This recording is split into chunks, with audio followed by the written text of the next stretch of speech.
অবহেলা করে কেন গেলে চলিয়া, হৃদয়টার মাঝারে থাকিলাম মাদরে কত যতনে খুশিয়া, এভাবে আমাকে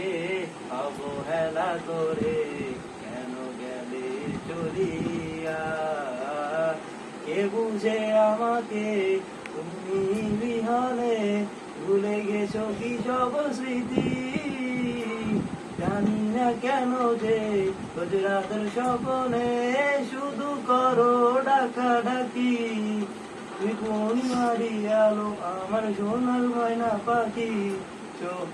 চোখখানি মোর বন্ধ করলে তোমায় শুধু দেখি, আমার ভাল লাগে না কিছু এই তোমাকে ছাড়া, প্রতিটি সময় লাগে প্রতিটি সময় যেন লাগে দিশেহারা। চমৎকার চমৎকার।